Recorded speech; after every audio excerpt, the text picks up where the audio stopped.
منم کوروش، شاهی جهان، شاهی بزرگ، شاهی بابل، شاهی چهار گوشه عالم. ما امروز درباره شخصیت بزرگ تاریخی قصه خواهیم کرد که با نجابت و غرور و انسان دوستی خویش مقبول کل بشریت گشته است که این هم باشد اساسگذار اولین امپریای تاجیکان با نام هخامنشیان شاه کوروش کبیر می باشد.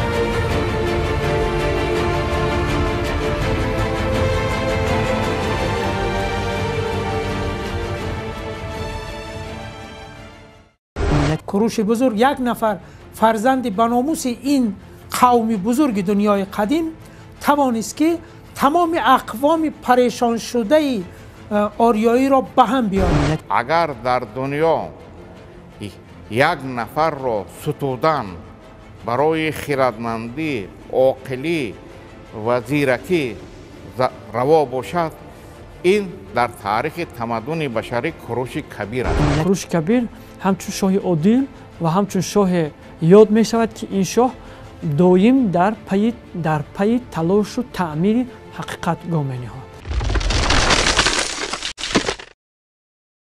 روایتی هست که بابای کوروش از یک خواب می بیند کوروش بزرگ می شود و بر علیه تخت و تاج او قیام می کند و سلطنتی شاهی را به دست خود می گیرد. چون سحر می شود از یک معنای خوابی دیده‌اش را از تعبیرگران درگاهش پرسان می شود.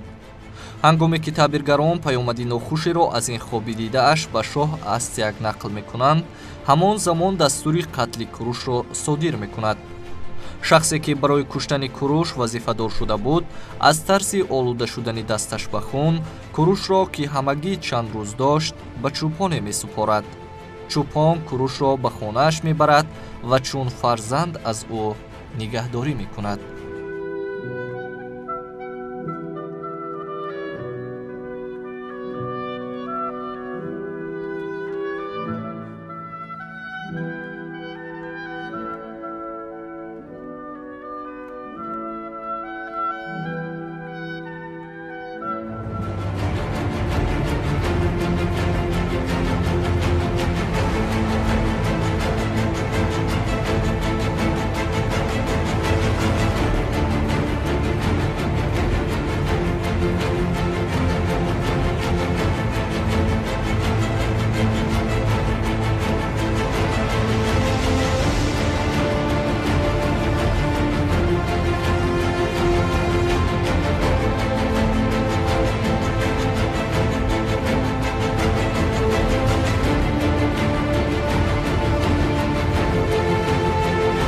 درباره شاهان بزرگ روایت و قصه ها کم نیستند. مشخصات شخصیت های تاریخی بوده که از زندگی و روزگارشان به طرز مفصل معلومات ها باقی مانده است و کوروش کبیر نیز از جمله چنین شخصیت هاست که از زندگی و کارنمایی های به مثلش مردم یادآور می شوند و نامش را به نیکی به زبان می آورند. همینطور این کودک به دست چوپان می افتد.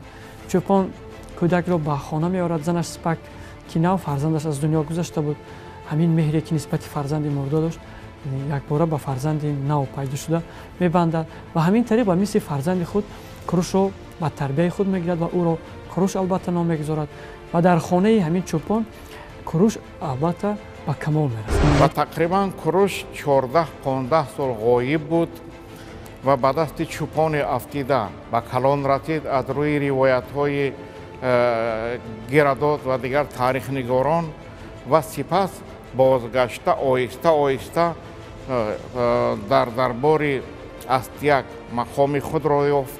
таърихнигорони юнонӣ ривоятҳои дигаре ҳам аз кӯдакии Куруш доранд, ки аз бозгашти ӯ ба даргоҳи шоҳӣ нақл мекунанд. ҷасорату эътимоде ки дар ҷавҳари ӯ буд, Курушро аз кӯдакони дигар фарқ мекунанд. Куруш аз бачагӣ сифатҳои паҳлавониро дар худ дора буд.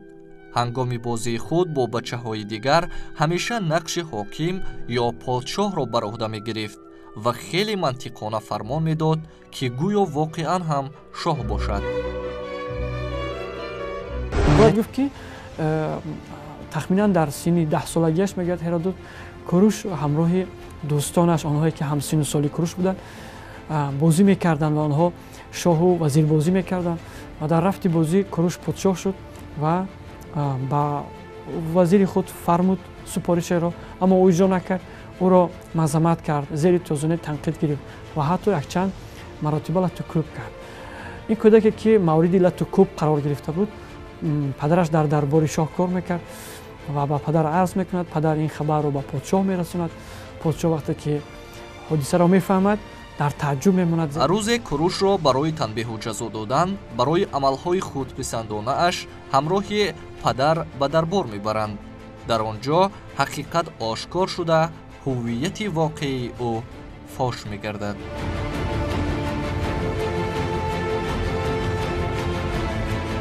писари далеру ҷасуре ки рӯзе шоҳ хоҳад шуд. Куруши ҷавон зиндагии наверо дар дарбор оғоз мекунад. шоҳ аз Куруш мепурсад ки яъне сабаби ин воқеа дар чист. Куруш мегӯяд ки шоҳ ҳам пеш аз оне ки ман ба саволи шумо посух гардонам, бароятон саволе дорам. шоҳ мегӯяд марҳамат ва Куруш мегӯяд ки шоҳ ҳам шумо ҳамчун шоҳ агар вақте ки фармон медиҳед вазиратон иҷро накард супориши шуморо, пас чӣ чора меандешед? Шоҳ мегӯяд ки албатта ҷазо медиҳам. Куруш ҳам дар посух мегӯяд ки мо ҳам яъне шоҳу вазирбозӣ кардем. Дар ҳангоми бозӣ ман шоҳ шудам ва ин дӯстам вазир шуд, фармон додам, иҷро накард ва ҳамун анъанаи шоҳиро, яъне ҳамун қонунҳои шоҳиро иҷро кардам ва иро ҷазо додам. Шоҳ ростиш хеле дар ҳайрат мемонад, боз ҳайраташ дучанд сичанд зиёд мешавад ва аз ғурпак аз чӯпон Митродот мепурсад ки фарзанди, оё ин фарзанд дар асл фарзанди туст? Митродот ки ҳоло мо пештар гуфтем ки як ҳиссиёти тарс вайро фаро гирифта буд, гумонҳои гуногун дар майнаи сари вай чарх мезад, хаёл мекунад ки шоҳ шояд ки асли воқеаро медонад. барои ҳамин росташро мегӯяд ки дар ҳақиқат ман инро аз ғурпак 10 сол пеш гирифта будам. дар дарбори Астияк мақоми худро ёфт, модараш Мандонаро дид ва бо баҳонаи он ки азбаски муборизаҳои дохилӣ шиддат гирифт, бо баҳонаи он ки мавқеи худро, қудрати худро масалан афзоиш диҳад, ба ватани падариаш Патаргод рафт. аммо шояд он чизе ки аз ин ҳама ривояту қиссаҳо қобили қабул бошад, ин катибаи эъломияи ҳуқуқи башар ё маншурест ки бо дастури Куруши Кабир навишта шудааст. Куруш дар он худашро подшоҳи Бобул ва писари Камбуҷия эълон кардааст. ин нишон медиҳад ки аслу насаби Куруш ба хонаводаи салтанатӣ мансуб аст. имрӯз муаррихон атрофи номи Куруши Кабир дар китобҳои осмонӣ назарҳои мухталиф доранд. гурӯҳе аз донишмандон бар он назаранд ки гӯё Зулқарнайн ки дар китоби Қуръони Карим дарҷ шудааст, ҳамин Куруши Кабир бошад. вале гурӯҳи дигар бар он андешаанд ки он Куруши Кабир нест, балки Искандари Мақдунист. баъзе олимони мо ҳатто ба ин назар буданд ки ин Зулқарнае ки дар Қуръон зикр мешавад, ин Искандари Мақдунист.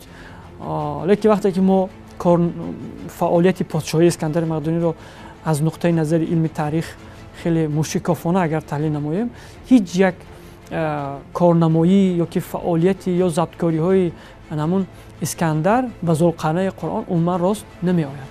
вақте ки корнамоиҳои Курушро таҳлил мекунед, хеле ба корнамоиҳои Зулқарнае ки дар Қуръон зикр шудааст мувофиқ аст.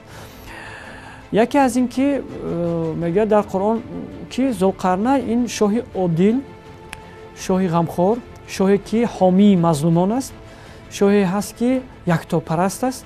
дар боби 25 اعلامیه حقوق خود کوروش کبیر که سال 539 قبل از میلاد قبول کرده بود می نویسد که من کوروش به هر مملکتی که رفتم آزادی آوردم، به هر مملکتی که رفتم آبادی آوردم، به هر مملکتی که رفتم بندیان را از اسیری آزاد نمودم. خب این سخن خود کوروش کبیر که به گفته قرآن نزدیک است. اکنون می رویم به گفته هرودوت. هرودوت می نویسد کوروش شاه بود که پیوسته دنبال واقعیت بود، یعنی حقیقت بود. همین سخن را حتی ما در گفته افلاطون می بینیم. افلاطون در سخن خود میگوید کوروش دائم پیروی هدفی بود که این هدف عالی و مقدس بود. و گگل فیلسوف کلاسیکی نیز یک سخن دیگر دارد، میگوید که کوروش اولین شاه در تاریخ جهان به حساب میرود. این نگاه کنید، میگه در تاریخ جهان به حساب میرود که بنیاد کننده دولتی هست که این دولتی می باشد که عدالت اجتماعی در اینجا در مد اول گذاشته شده است و نظام معین دولتداری که این نظام دولتداری اصلا نظام جامعه سالاری بود بنیاد گذاشته است، پایه‌گذاری نموده است.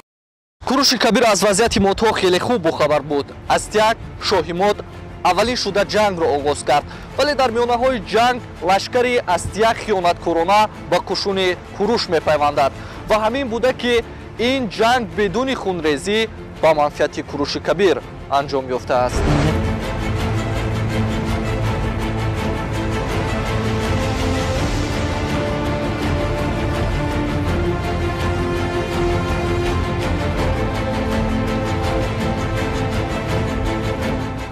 در سال 558 یک مرتبه به اکباتان هجوم میکند و در سال 550 قبل از میلاد مرتبه دوم به شهر اکباتان پایتخت دولت مادها هجوم میکند و بابایش را سرنگون میکند. دولت مادها با همین برهم میخورد و به اثر قدرت کوروش میآید و نام دولت تأسیس داده او با نام بابای پدریش هخامنشی در تاریخ معروف است، یعنی دولت هخامنشی. با هدایت بابایش که ناچار از دولتداری بعد مغلوب شدن دست کشیده بود به تخت دولت ماد و پارس نشست.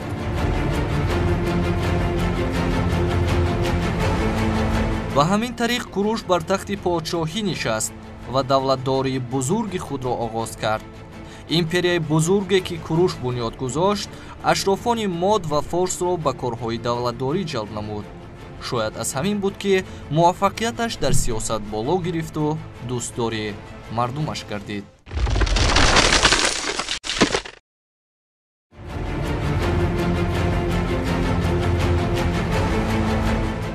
همین خیرد و ذکاوت ناتکراری کوروش بود که توانست در یک مدت کوتاه دولت هخامنشی‌ها را به یک امپریای بزرگ از لحاظ مرزی و حدودی بای تبدیل دهد. با اطلاع باستانشناسان حدود دولت کوروش از مصر امروزه تا دشت‌های افغانستان دامن پهن کرده بود. این امپریای بزرگ 200 سال عرضی هستی داشت. کوروش کبیر برای آغاز امپریای بزرگ هخامنشی‌ها شهری ناتکرار بنیاد کرد که نامش پسرگاد بود. در بنیاد این شهر عرف و عادت و فرهنگ‌های مردمان زیر تصرف بوده اش را به اینابت می‌گرفت.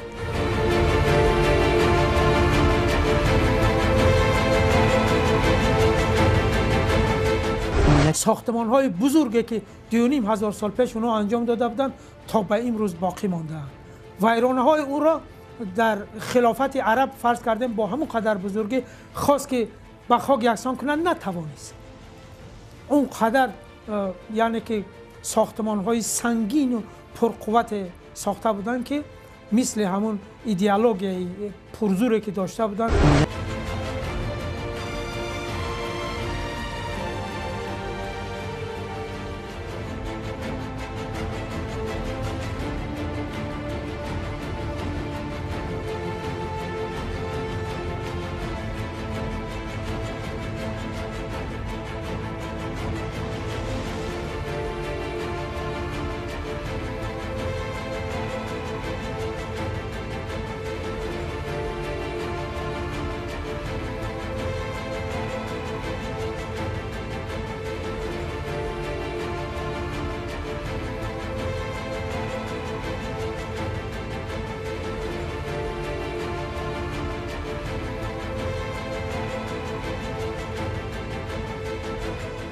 куруш кабир дар давоми давлатдории худ даҳҳо шаҳрҳо сохтааст ки масалан аз навсодии шаҳри пасаргод пойтахти нахустини куруши кабир буд ки дар он ҷо қасри куруши кабир яке аз қасрҳои беҳамтоҳ аст ки сутунҳояш то 20 метр баландӣ дорад ва имрӯз харобаҳои он боқӣ мондааст.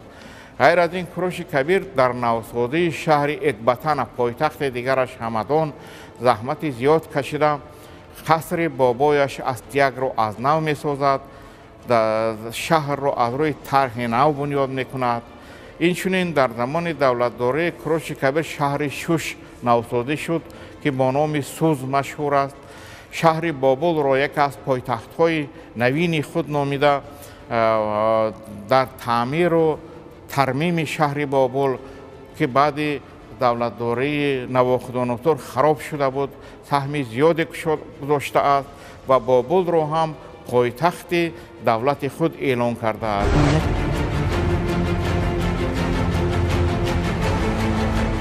муаммои дигар ин аст ки куруш чӣ гуна ин империяи бузургро идора мекард ва сирри ин муваффақияташ дар чӣ буд? ин шоҳи бузург на ба хотири диловариҳояш, балки ба хотири инсонияташ ҷовидон мондааст.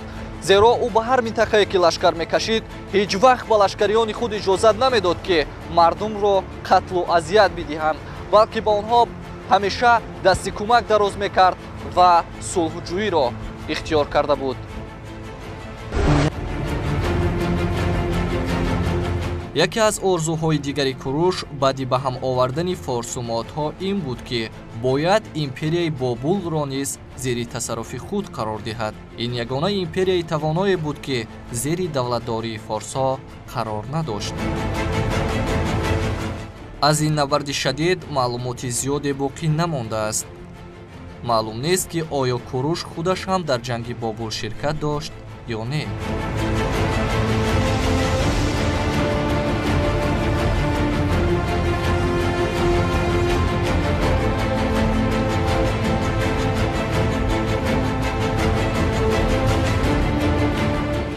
аз таърихнигорони юнонӣ ривояте ҳаст ки лашкари куруш самти ҷараёни рудхонаи шаҳри бобулро мебанданд. ин ба лашкариёни куруш имконияти хубе мешавад барои ишғоли қалъаи бобул ва ҳамин тавр ӯ бобулро бо қудрати лашкарӣ тавоно ва дарки волои кордонияш ба даст меорад. бобул яке аз давлатҳои бисёр тавонои замони худ буд ва як ҳисори баланде дошт ки он фатҳнопазир буд. ба қавли Ҳеродот баландии деворҳои ҳисори бобул 40 метр буд. вақте ки куруш ба бобул лашкар мекашад ва мебинад ки фатҳ кардани бобул бисёр душвор аст, барои ҳамин ӯ баъди чандин муддати муҳосира кардани шаҳри бобул ва мудофиоти бобул кӯшиш мекунад ки ба воситаи дарёи Фурот ки аз миёни шаҳри бобул мегузашт, ҳамон дарёи Фуротро дастур медиҳад ки дарёи азим буд ба тарафи биёбони Бобулистон бигардонанд ва вақте ки оби дарё кам шуд, дар як шаби бисёр торик лашкариёнаш аз тариқи равзанаи обгузар ё дарғоти обгузар вориди шаҳри бобул мешаванд ва он вақт Валтасар ғомии шаҳри бобул дар қасри худ буд ва шабона лашкари куруш ба таври ногаҳонӣ рафта Валтасарро дар хонаи хобаш дастгир мекунад ва Валтасар ақлаш намегирад ки ин лашкари куруш чӣ гуна даромада бошад. далели саҳеҳтаре ки атрофи ин ҷанг мавҷуд аст, ин муваффақияти куруш мебошад. ӯ қаҳрамоне буд ки сарбаландона вориди шаҳри бобул шуд. ҳамаи ин муваффақияту дастовардҳои куруш аз воқеъбин, амалгар ва хиратманд будани ӯ шаҳодат медиҳад. ин мубориз ва шоҳи бузург на танҳо ба хотири диловариҳояш, балки ба хотири инсонияташ низ ҷовидон мондааст. далели дигари инсондӯстии Куруш ин аст ки ӯ дар замони худ санади ҳуқуқи башарро ба имзо расонида буд. дар ин санад Куруш ба лашкарионаш фармон медод ки асиронро накушанду сулҳҷӯ бошанд. Куруши Кабир чунон сиёсатеро пеш гирифт ки сиёсати ба ҳам омадани халқҳоро, дар як ҷо гирд овардани онҳоро, тамоми идеологияҳои гуногуни диниву мазҳабиву анъанотие ки дар байни мардумону халқҳои гуногун буд, ҳамаро ба ҳам овардан ва дар як маншури бузург, яъне ки дар як фармони бузурге ки зоҳир кард ба тамоми халқ, мардумони империяи бузурги худ ки ҳамаро озод гузошт ва гуфт ки касе бар касе ҷабр намекунад ва касе меҳнати касеро бепул истифода намебарад.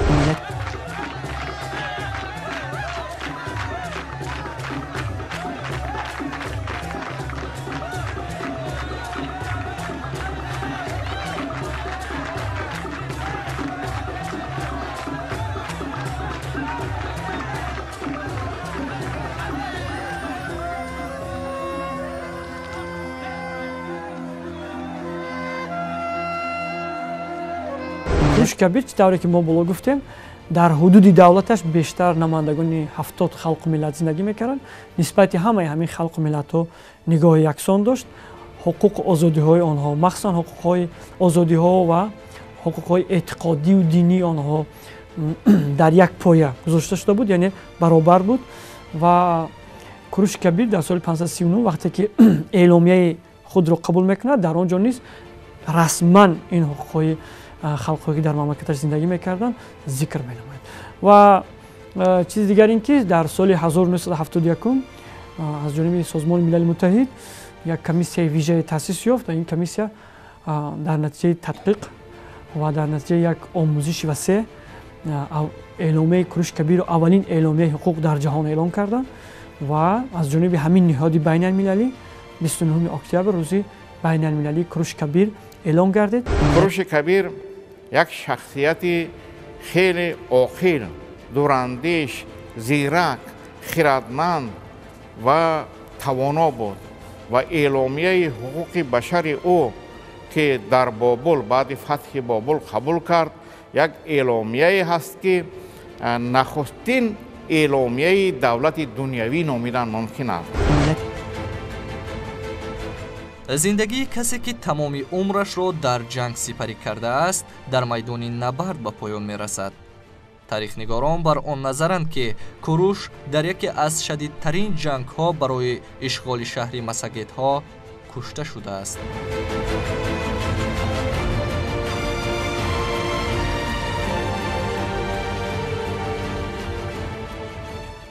мардуми Масагетҳо ва дигар қабилаҳои тилашуре ки дар канори дарёи Сир ва канораҳои баҳри Хазар буду бош доштанд, саркашӣ карда ҳудудҳои давлати мардҳои давлати Курушро забт мекунанд муддате ва Куруш ба ин бори охирон соли 531 лашкар мекашад ва соли 530 дар ҳамин муҳорибаҳо кушта мешавад. ваям як шоҳдухтари ориёӣ буд ки дар инҷа ҳукумат мекард. вай розӣ намешуд ки ба Куруш итоат кунад. албатта онҳо гуфтушуниди пинҳонӣ кардан, ҳар гуна гуфтушунидҳо шуд, ба ҳам моил шуданд, аммо сарони лашкар буданд, унҷа донишмандон буданд ва дигар роҳбарони давлат буданд ки онҳо намехостанд ки ба як давлати бегонаи дигар фарз кардем итоат кунанд. барои ҳамин баъзе корҳо агар ба хушӣ анҷом шуда бошанд, қисмати дигараш ба ҷанги хунрезӣ анҷом шуд, то ҷое ки калаи Курушро буриданд ба хун ва ӯро аз хун пур карданд. вақте ки Куруш Кабир дар соли 530 пеш аз милод аз дунё гузашт, ҷойгузини аслии вай писари вай Камбуҷиё буд. гуфта намонад ки Куруш Кабир соҳиби ду фарзанд буд. фарзанди калонияш Камбуҷиё, фарзанди дуюм Астирмис ки дар катибаҳои доро бо номи Бардӣ ҳаккокӣ шудааст. Камбуҷиё пас аз вафоти падар ҳокимиятро дар Эрон, яъне дар давлати Ҳахомашинӣ соҳибӣ кард ва вай он сиёсате ки падар дошт онро дар ҷараёни давлатдории подшоҳии худ амалӣ сохт. оромгоҳи имрӯзаи Куруши Кабир на танҳо хотирае аз шоҳи бузург аст, балки намунаест аз инсони хирадманд ки номаш дар таърихи башарият ҷовидонист. шакли ин оромгоҳ баъд аз 2500 сол ҳамчуноне боқӣ мондааст ки гӯё марворидест дар сарзамини форсҳо.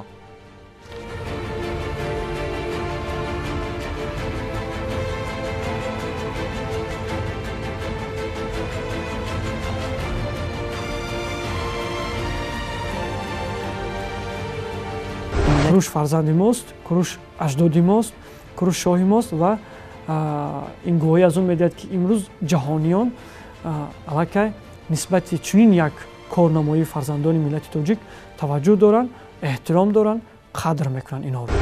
ман бисёр хурсанд ҳастам ки дар сарзамини ниёгони мо дар паҳлӯи осорхонаи миллии тоҷик ҳайкали Куруши Кабир, муҷассамаи Куруши Кабир гузошта шуд ва гузашта аз ин дар боғи Ирам муҷассамаи нимпайкараи Куруши Кабир аст, дар китобхонаи миллии тоҷик нимпайкараи Куруши Кабир аст ва аз ин шодам ки дар давраи истиқлолият мо ба шахсияти Куруши Кабир, ба хидматҳои бузурги Куруши Кабир арҷ мегузорем ва сарвари давлати мо президенти кишвар, пешвои миллат муҳтарам Эмомалӣ Раҳмон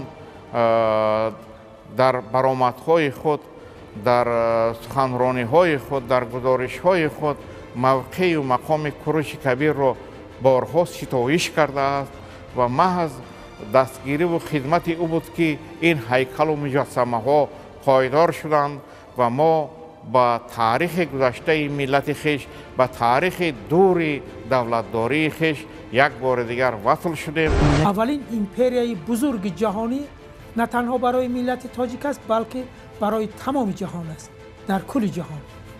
ва ин ифтихори бузурге ки барои мо ҳаст, яъне ки падарони мо тавонистанд ки дар тамоми олами инсоният нишон диҳанд ки инҳо чӣ гуна корҳоеро анҷом дода метавонанд ва бузургтарин давлатро сохтанд ва бузургтарин китоби дунёи қадимро ҳам сохтанд, яъне авесторо, ки минбаъд барои тамоми китобҳои минбаъдаи олам заминаи бузурге шуд ки аз ӯ пайравӣ карданд, пораҳои аз ӯро аз худ карданд ё ин ки дар пайравию чизҳое навиштанд ва таълимоте аз ӯро дар урфу одоти худ ҷой доданд.